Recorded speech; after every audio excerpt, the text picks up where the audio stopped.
What do you think of when you hear the term 9/11? Do you think of this? How do we free mankind from intolerance? Who can we take inspiration from to find the ultimate truth and save ourselves from destroying our Mother Earth?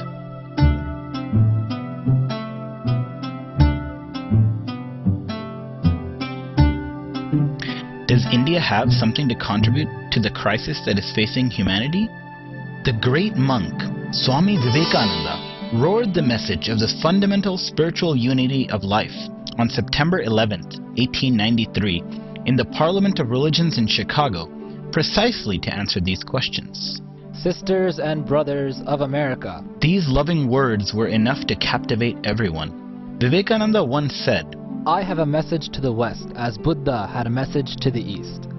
I shall not cease to work. I shall inspire men everywhere until the world shall know that it is one with God. Who was this man? How did he reach the shores of America, Europe, and so many countries around the world? Let us embark upon this journey, a tale that begins in the outskirts of Calcutta, where the Datta family resided. Swamiji's father was a respected lawyer named Vishwanath. He was married to Bhuvaneshwari Devi, a cheerful, devoted, and deeply religious woman. After praying fervently for a son, Narendra Datta was born on January 12, 1863 on Makar Sankranti Day. Little did they know Naren would usher in a new age of spiritual consciousness throughout the world. Naren was a sweet child, but also had incredible energy and was prone to fits of restlessness at the tender age of 3. His family had a hard time getting him to calm down, and his mother could only calm him by pouring cold water on his head and chanting the name of Shiva in his ear. He needed 2 nurses just to take care of him. Naren also had a great affection and fancy for wandering monks. He would always give anything he had to a sadhu asking for alms, and once gave away his own dhoti as he had nothing else with him. Even after being locked up in his room, he would throw things from his window to traveling sadhus as an offering to them. By age 8, he was in 2nd standard, attending the Metropolitan Institute of Pandit Ishwar Chandra Vidyasagar.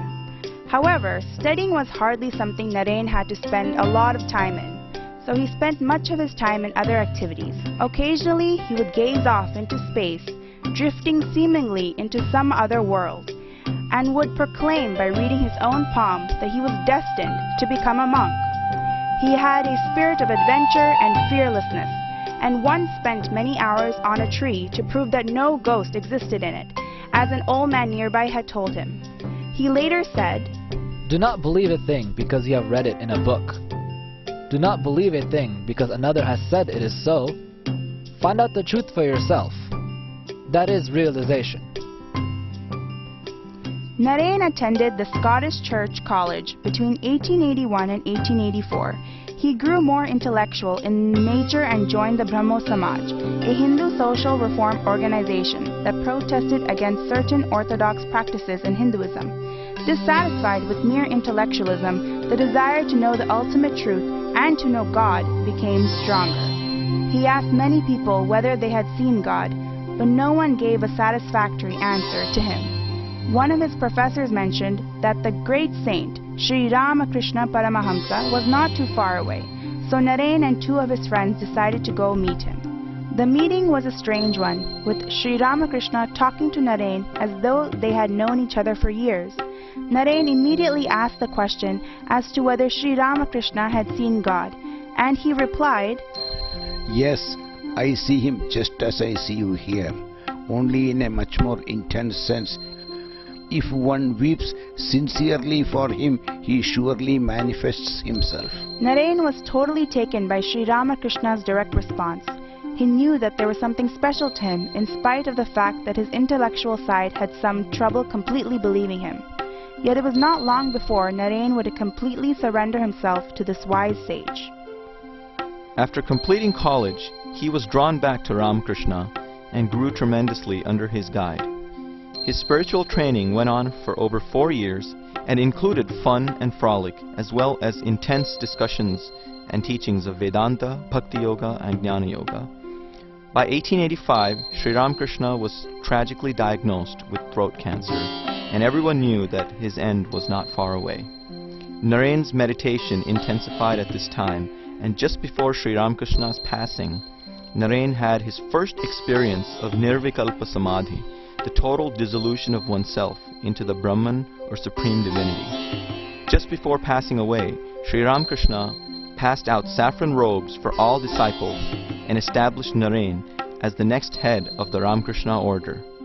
Although all the disciples were in deep mourning when Sri Ramakrishna passed away in 1886, they knew that they had been extraordinarily fortunate to have partaken in his life and teaching. By 1887, Narayan and the remaining disciples established a mutt or monastery at Baranagar near Calcutta, where he gave each of them new names as monks. Amongst them was Gangadhar, who received the name Swami Akhandananda. Swami Akhandananda later became the guru of Sri Guruji Golwalkar, the second head of Rashtriya Swayamsevak Sangh. Although Narayan initially took the name of Swami Vivekananda, it was rarely used, and he eventually took the name of Swami Vivekananda. In 1888, Swamiji began to travel across various parts of India. During his visit to Rajasthan, he met Mangal Singh, a local king who firmly believed that worshipping a stone or an idol was foolish. Swamiji knew that there was no way to intellectually convince him otherwise, so he asked the king's minister to take a picture of the king that was hanging on the wall and spit on it. The minister was shocked by the suggestion and immediately refused to do so. Vivekananda said to the king, "See, Your Highness, though this is not you in one sense, in another sense it is you. One glance at it makes them see you in it. Thus it also is with the devotees who worship stone images of gods and goddesses." This was the bold and direct way of Swamiji that brought a change in everyone he met. It was here in Rajasthan that Swamiji met the Raja of Khetri, who gave him the name Vivekananda. Afterwards, he visited Gujarat and traveled through many parts of South India as well. During his journey, he had seen in great depth the kind of poverty, hunger, and degeneration of our ancient Hindu practices all over India. He eventually reached the shores of Kanyakumari, where in frustration, he dove into the water and swam to a large rock, where he meditated for 3 days. Why had India reached this state? In his meditation, he realized, India shall rise only through a renewal and restoration of that highest spiritual consciousness that has made her at all times the cradle of nations.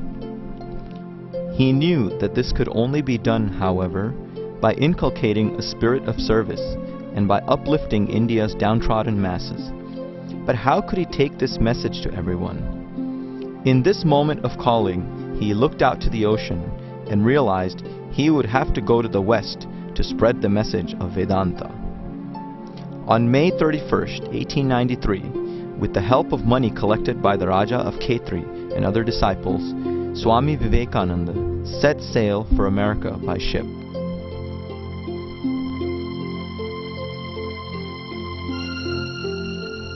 After passing through East Asia, the ship eventually landed at a port in Vancouver. From there, he took a train to Chicago.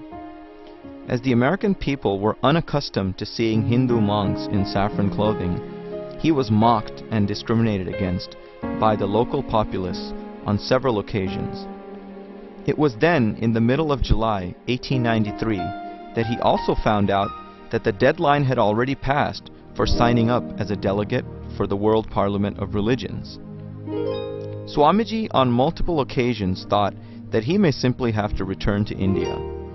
But he knew that the message of Hindu Dharma and universal oneness had to come to the West. His guru Sri Ramakrishna had already given him this directive in his meditations. In an effort to save money, Swamiji moved from Chicago to Boston.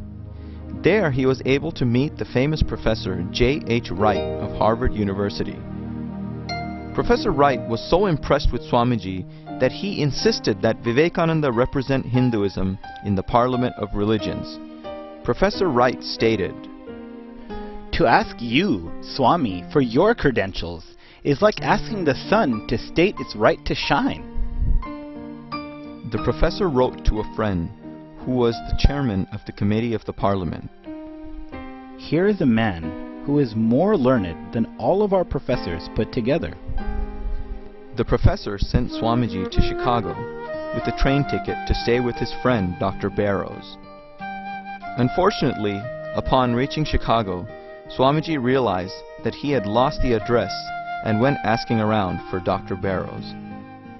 Unable to find him, Swamiji spent some nights homeless, finding only a railway freight box to sleep in. One day, while roaming the city, a lady, Mrs. George Hale, asked him where he was from. Realizing his unique background and need, she asked Swamiji to stay at their home, where she and her family helped connect him to the rest of the delegates of the World Parliament of Religions. Again, a divine power had guided Swamiji to the right place in spite of all the obstacles that he had faced. The Parliament of Religions was held in Chicago from September 11 to September 27, 1893. It included representation from various Christian denominations. Swamiji finally came forth to speak. He gazed at the audience for a moment and began, "Sisters and brothers of America." Just with that, the whole audience rose up, shouting their applause.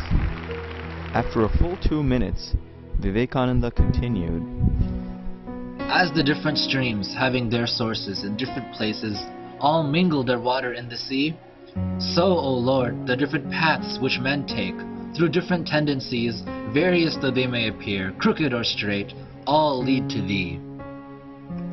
Later on during the Parliament, he said, The Hindu refuses to call you sinners. Ye are the children of God, the sharers of immortal bliss, holy and perfect beings. Ye divinities on earth, sinners! It is a sin to call man so.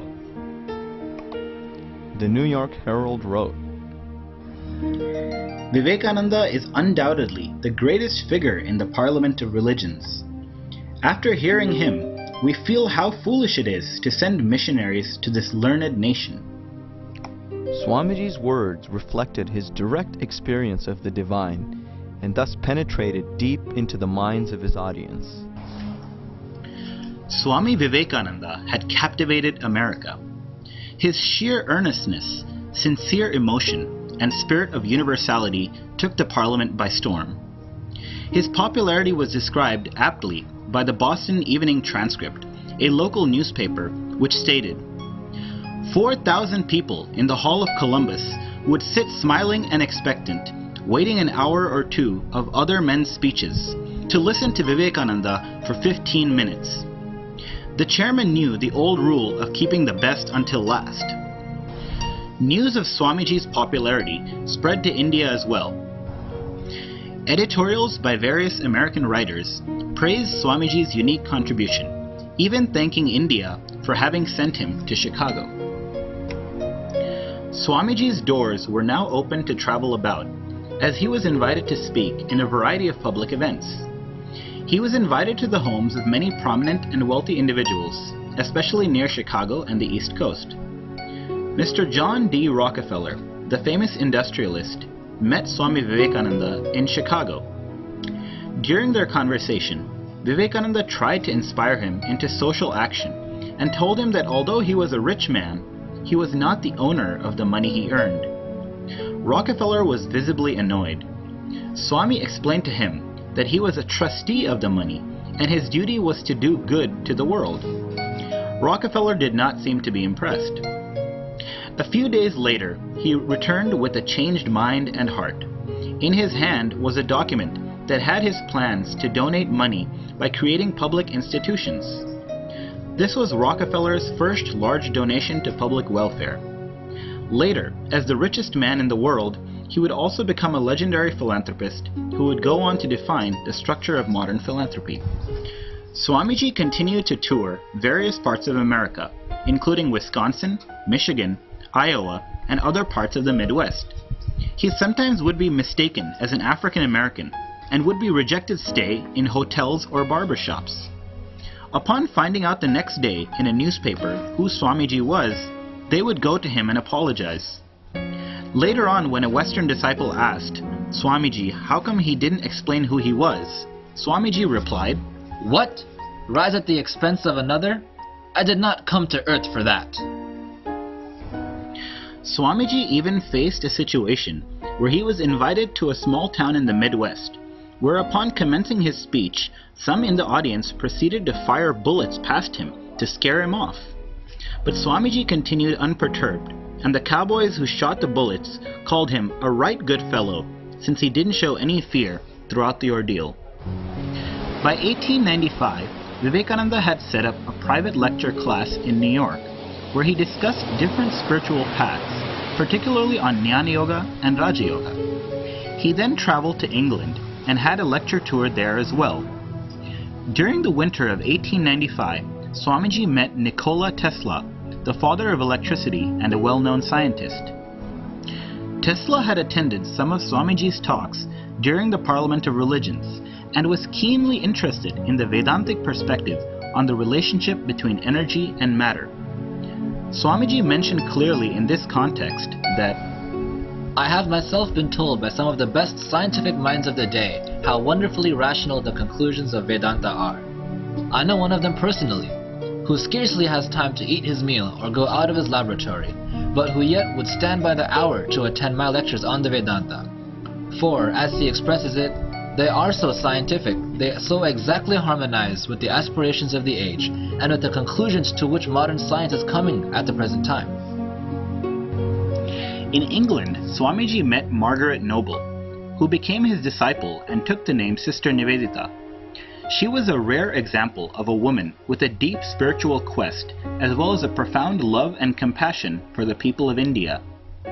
During this time, Swamiji also sent a series of letters to his disciples, as well as brother disciples in Baranagar, to develop a movement wherein spirituality would not just be about one's own salvation, but about serving mankind. In one letter to his brother disciple, he stated, You have renounced everything. Come, now is the turn for you to banish the desire for peace too.